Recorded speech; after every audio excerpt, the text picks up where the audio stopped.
OG Rose, and today we're going to be talking about section 19 of belonging again. We've discussed rationality, the theoretical possibility of an ultimate truth that unifies everyone, autonomous rationality, a kind of singular truth that could bring everyone together. We've talked about the possibilities of activism, of standing up against oppression, and how these things could potentially be sources of belonging.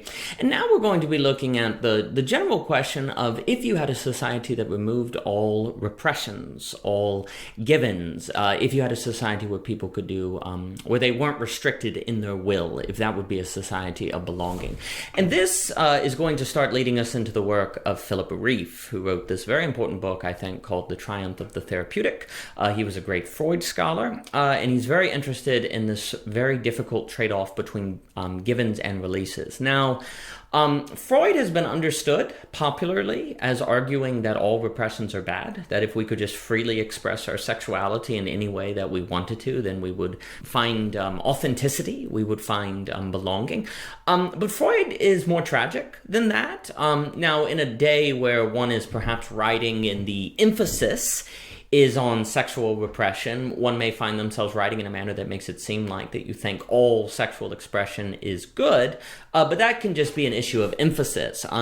In Civilization and Its Discontents, you see a Freud who is noting how if we have no repressions whatsoever, if we don't hold anything back per se, then this can lead to a state of where we have no direction, where we're kind of psychologically chaotic. We don't have any givens by which to understand things, and life becomes very, very difficult to manage and to understand. But on the flip side, if we have too many repressions, if we're held back too much, then we feel oppressed. And the problem with a totalitarian regime is, in fact, that it represses too much. Yeah, you have direction. Yeah, you know what to do with your life, but you don't have any control. And what you do with your life is not something that you want to do. And so it's utterly, it's a form of utter alienation. But the question becomes, to explore this at least popular idea of if ending all repressions could give us belonging or meaning. This is where Philip Rieff is going to be exploring, and he's going to say that we live in a therapeutic age, which is one that really emphasizes release, one that really emphasizes expression, and that this is where we find our true self. This could perhaps be associated with postmodernity in the sense of it being delusion, as someone like Slavoj Zizek will say. That's an entirely different topic, but it's interesting to consider. And really, what you have is this kind of idea, if we want to define the therapeutic age as a kind of modern revolution, and that would link it to the last section, we could say, as Rieff will say, it aims to emancipate interpersonal relations themselves and individuals from the rules of forms and institutions to create a world in which individuals can relate to each other simply as such, without the interference of distorting social forms such as classes or states. So the idea is there's no class, there's no state, there's no institutions, there's no binding to the individual. And the idea of the therapeutic ideal is that if we do that, that is going to be a state of pure freedom, and that's where we're going to find belonging. To quote from the book, there's, for the first time since Paradise, the idea is that in a therapeutic age, people can enter into supposedly direct, genuinely free relations with one another. The pure individual, the natural man, the direct relation without formalities. That this is where we will find belonging. Now, what's interesting is there's a whole lot of talk today on the meaning crisis, the collapse of institutions, the difficulty of sense-making, where you have all these institutions have failed. But what's so interesting to note is that all of that would indeed be the product of the therapeutic age, as Mr. Rieff has warned us. It was warning us about. This book, I think The Triumph of the Therapeutic is in the 60s, where he's saying, we have a therapeutic spirit that thinks that if we can remove all these institutions and forced forms of education and understanding, we'll get to pure relations, and that will give us belonging. Well, what it seems to have given us is a meaning crisis, or certainly has been a contributing factor to it. Now, that's not to say all institutions are good. It's not to say that all givens are good. Again, the trade-off that arguably belonging again is obsessed with is the one between how Gibbons calls the banality of evil, but how pure releases creates an existential weight that makes totalitarianism appealing. So nothing is simple. What we're trying to do in this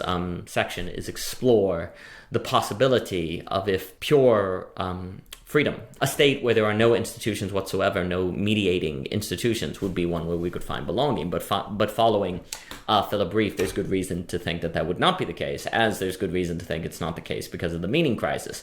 And even if we're free, this is what's interesting, even if we're totally free to make meaning for ourselves, that doesn't necessarily mean that we're going to have belonging. In fact, that could be indeed why we don't have belonging. And what ends up happening in the therapeutic age is that the individual who is to survive in the modern world must become the genius of him or herself, the artist of his desires as the vital source of his being. So in the therapeutic age, individuals have to create themselves, but that means they have to really know themselves and they have to be geniuses about themselves, which is all to say kind of that you have to be Deleuzian individuals. Everyone has to be a Deleuzian individual and create their own line of flight, as Mr. Deleuze discusses. And I certainly think that what Giles Deleuze says is possible for individuals. The issue is it probable for the majority? Will the majority of people be able to become geniuses of themselves? And if we say no, well, this unfortunately will be the condition where the meaning crisis gets worse, and that totalitarianism will become increasingly appealing, as the terms say Brexit, when this was written, Brexit and Trump, all of these things would be evidence that a very large percentage of people, rather than see the opportunity to become a genius for themselves and make the world they want to live in instead, totalitarianism will become more appealing. Also, it's very difficult to become a genius of yourself if you don't have any direction, if you don't have any institutions to help guide you.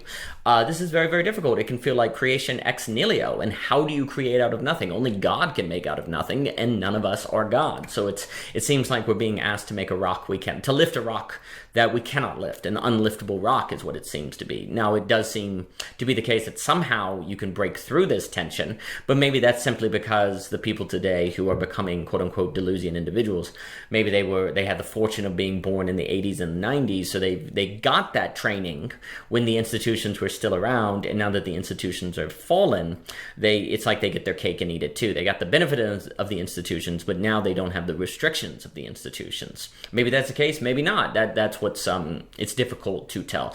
I'll also note that we've discussed through this book that Conyers' tolerance, and how tolerance tends to make the state very powerful, and it tends to weaken communities and givens and belonging and things like that. It should be noted that doctrine of tolerance thus contributes to the formation of a therapeutic age, a age without repressions. You can say, but there's still the state to enforce the tolerance. Yes, but generally the state is in the background. It has ultimate power, but practically speaking, when the state isn't interfering, everything under it is therapeutic, as Philip Rieff discusses. Now, the other thing that happens is, it would seem, in the therapeutic age, and I do think this is can be associated with postmodern modernity and maybe Deleuze, what ends up happening is that self-knowledge becomes will knowledge, that your true self is the expression of what you want.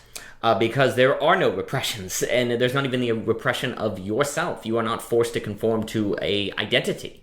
You are a flow. You are a constant change, and you are an expression of a will. And so there's a real sense in which self-knowledge becomes will knowledge, and self-expressions becomes will expression.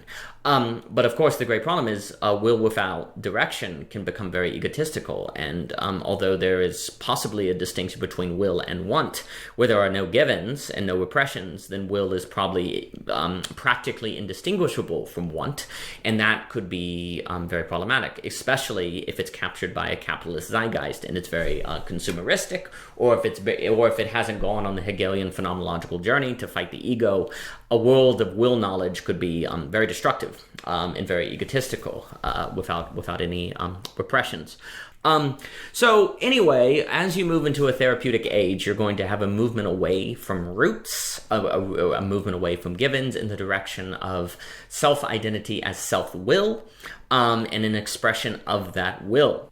And then the question for belonging becomes if a world or society of will, of an expression of the will, is going to be one where we find belonging, or is it going to be one that just gives us the meaning crisis? The argument could be, well, we have the meaning crisis because we're not Deleuzian enough yet, if we indeed associate Deleuze with the therapeutic man, which some Deleuze scholars may not agree with, so I'm not going to be adamant about that position. I am no Deleuze expert. But if indeed we are a therapeutic age that defines the truest self with the expression of the will, Perhaps the meaning crisis is occurring, the turn to totalitarianism, simply because we still have some remnants of the old society. Maybe that's the problem. Maybe the issue is that we haven't finished this revolution that has begun. But that is a question that we will have to explore in the next section and throughout the rest of the book.